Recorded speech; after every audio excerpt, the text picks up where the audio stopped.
उपस्थित मान्यवर आणि उपस्थित माझ्या भगिनी आणि बंधूंनो, भक्तिस्थळ ते शक्तिस्थळ अशी ही यात्रा आज मंगळवेढ्यामध्ये आलेली आहे आणि या निमित्ताने मी भगवान बसवेश्वरांच्या चरणी नतमस्तक होतो। खऱ्या अर्थानं आमचा जो वीरशैव लिंगायत समाज आहे, नावाप्रमाणे हा वीर देखील आहे आणि भक्तीमध्ये लीन देखील आहे। अशा प्रकारचा समाज की ज्याला खऱ्या अर्थानं भगवान बसवेश्वरांनी एक दिशा दिली। आपल्याला कल्पना आहे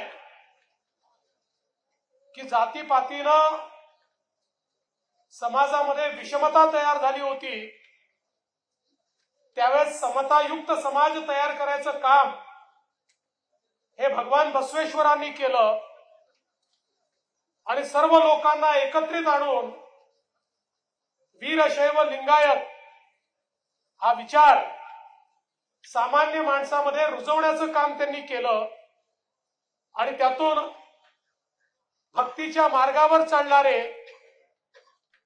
आणि समतायुक्त समाजाची निर्मिती करणारे अशा प्रकारे लिंगायत समाजाचे वेगवेगळे आपले सर्व धर्मगुरू यांच्या आशीर्वादानं समाज सातत्याने कार्यरत राहिलेला आपण बघितला। आज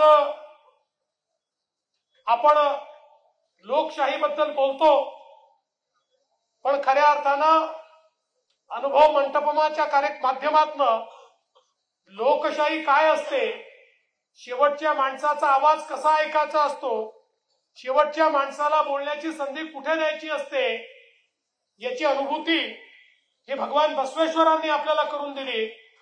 आणि म्हणूनच आपण नेहमी सांगतो, आपले पंतप्रधान ज्यावेळेस परदेशातही जातात त्यावेळी लोकशाहीचा दाखला देताना भगवान बसवेश्वरांचं नाव घेऊन सांगतात की युरोपपेक्षा जुनी आमची लोकशाही आहे आणि सामान्य माणसाचा आवाज हा ऐकण्याची व्यवस्था आमच्याकडे युरोपपेक्षा आधीपासनं ही तयार झालेली आहे। त्यामुळे निश्चितपणे आज या यात्रेच्या निमित्ताने आपण काही मुद्दे देखील उपस्थित केले आहेत।